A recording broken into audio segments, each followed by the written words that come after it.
Assalamualaikum warahmatullahi wabarakatuh. Selamat jumpa kembali anak-anak dengan saya Bunda Tri dalam pelajaran Bahasa Indonesia. Sebelumnya, pada saat kelas 10 dan kelas 11 kita sudah berjumpa dalam pelajaran yang sama, yaitu Bahasa Indonesia juga.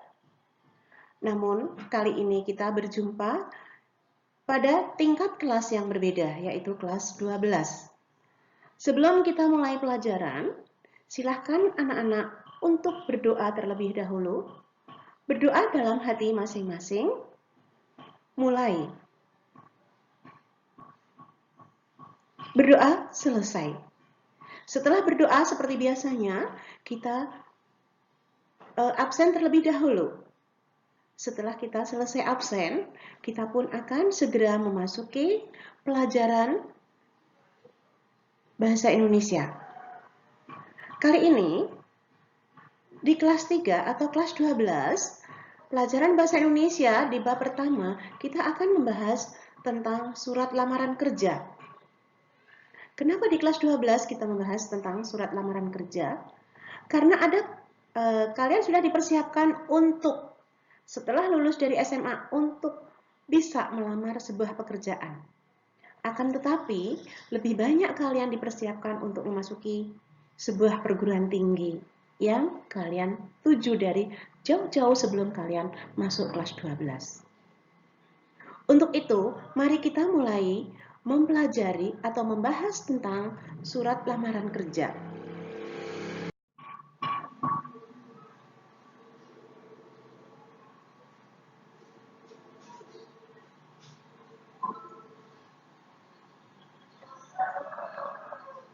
Ibu akan mulai. Apa aja yang kita bahas dalam mempelajari surat lamaran kerja? Di antaranya adalah sesuai dengan kompetensi dasar dalam lampiran Permendikbud nomor 24 tahun 2016, kita akan membahas yang pertama adalah mengidentifikasi isi dan sistematika surat lamaran pekerjaan yang dibaca.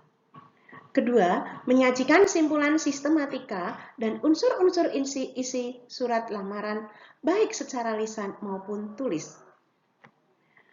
Yang ketiga, mengidentifikasi unsur kebahasaan surat lamaran pekerjaan.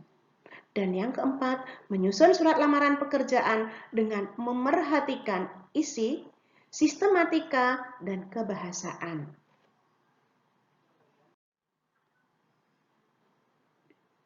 Berikut adalah tentang mengidentifikasi isi dan sistematika surat lamaran pekerjaan. Isi surat meliputi bagian-bagian yang terdapat di dalam surat.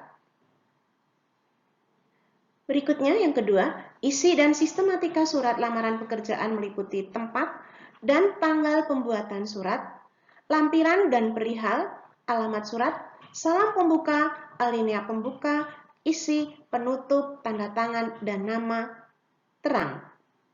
Dan yang ketiga adalah isi surat terdiri atas unsur nama, tempat, dan tanggal lahir penulis, alamat, serta beberapa hal yang dilampirkan. Berikutnya adalah menyimpulkan isi dan sistematika surat lamaran pekerjaan adalah mengikhtisarkan atau menetapkan isi dan sistematika surat lamaran pekerjaan berdasarkan identifikasi isi surat lamaran pekerjaan. Sistematika penulisan surat lamaran. Surat lamaran pekerjaan, sistematikanya sebagai berikut. Kita lihat pada kolom nomor 1.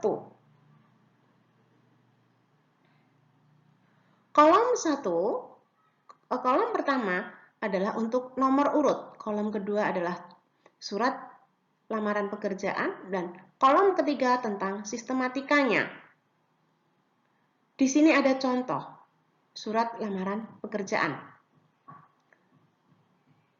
Semarang, 12 November 2008. Nah, di situ ada hal atau perihal. Perihalnya diisi dengan lamaran kerja. Sesudah hal atau perihal, di situ juga ada lampiran. Ada berapakah lampiran yang disertakan dengan surat lamaran pekerjaan? Jika ada beberapa, namun akan dibundel atau dibendel menjadi satu, maka lampirannya adalah satu bendel. Berikutnya adalah alamat yang dituju. Alamat yang dituju, misalkan bagian personalia, maka di situ ditulis YTH titik. Tidak menggunakan kata kepada, tidak menggunakan kepada, tetapi langsung YTH, kepala bagian personalia. PT Pura Barutama, Jalan Jenderal Ahmad Yani, nomor 122 Kudus. Dengan hormat. Tulisan dengan hormat lurus dengan tulisan yang bertanda tangan di bawah ini, saya. Ingat, dengan hormat lurus dengan yang bertanda tangan di bawah ini. Perhatikan bagian yang kelima, yaitu yang disebut sebagai pemerian. Pemerian pada nama, tempat, tanggal lahir, alamat, pendidikan terakhir ditulis menggunakan huruf kecil, bukan huruf kapital. Mengapa demikian? Karena pada kolom yang menuliskan yang bertanda tangan di bawah ini saya, koma atau titik 2, bukan titik 1. Jika koma atau titik 2 maka dilanjutkan dengan huruf kecil, bukan dengan huruf kapital. Begitu juga selanjutnya pada nama, tempat tanggal lahir itu tidak diakhiri dengan titik, tetapi diakhiri dengan titik koma. Karena itu menunjukkan jumlah apa saja, nama, tempat tanggal lahir, alamat, dan pendidikan, dan seterusnya. Berikutnya adalah yang nomor ke-6. Pada kolom ke-6, dengan ini, maka kata dengan D-nya menggunakan huruf kapital. Karena ini adalah sudah berbeda kolomnya. Yaitu dengan ini mengajukan lamaran kerja ke perusahaan yang Bapak atau Ibu pimpin untuk bisa ditempatkan sesuai dengan kualifikasi pendidikan saya. Titik. Sehingga kalimat berikutnya menggunakan huruf kapital, yaitu sebagai bahan pertimbangan bersama surat ini saya lampirkan titik 2. 1. Fotokopi ijazah. Di sini juga tidak menggunakan huruf kapital.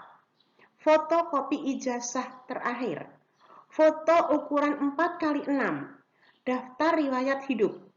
Nah, pada nomor yang keempat, SKCK atau surat keterangan catatan kepolisian menggunakan huruf kapital karena SKCK merupakan singkatan dari keterangan yang dikeluarkan oleh badan formal atau lembaga formal, yaitu kepolisian.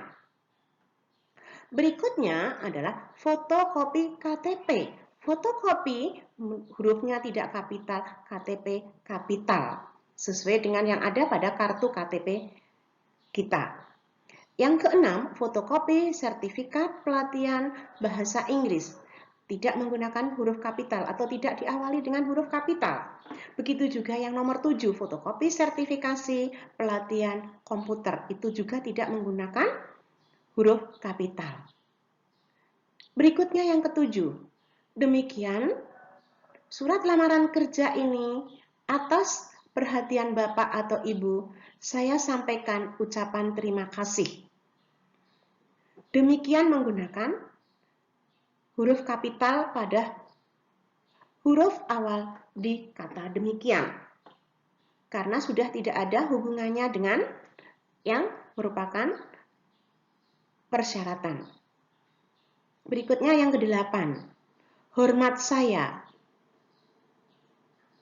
Tertanda di sini adalah Ula Handayani. Itu ada pada kolom surat lamaran pekerjaan. Berikutnya, yang kolom berikutnya adalah sistematika. Ya. Isi surat itu ada pada nomor 5, adalah merupakan isi surat. Atau saya ulangi dari yang nomor 1. Nomor 1 adalah tempat dan tanggal pembuatan surat. Nomor 2 adalah lampiran dan perihal, atau bisa dibalik, perihal dan lampiran. Nomor 3 adalah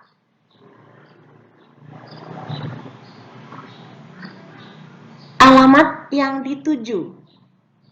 Nomor 3 adalah alamat yang dituju. Nomor 4 adalah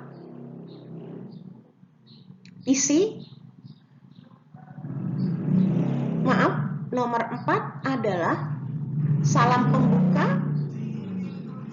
Nomor 5 adalah isi. Nomor 6 penutup.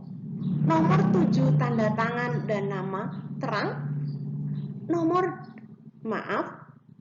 7 adalah penutup. Nomor 8 adalah tanda tangan dan nama terang. Nah, demikianlah anak-anak sistematika penulisan surat lamaran kerja. Berikutnya, unsur kebahasaan surat lamaran pekerjaan. Unsur kebahasaan pada surat lamaran pekerjaan yang pertama adalah bahasa surat.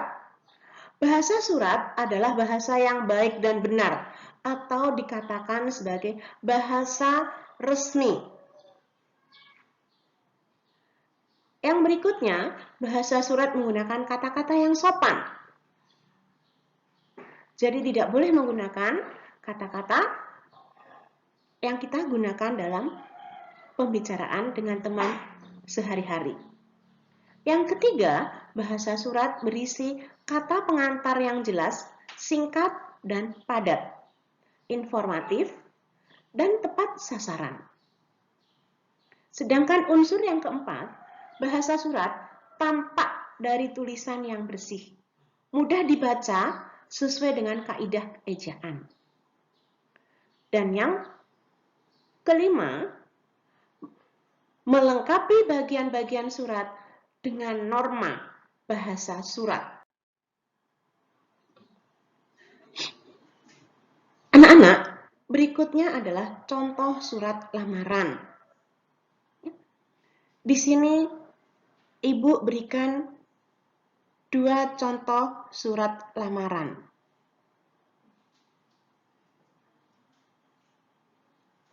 Kalian bisa melihatnya sendiri.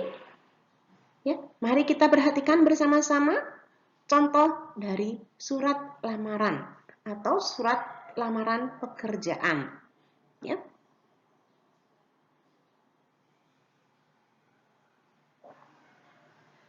Yang berikutnya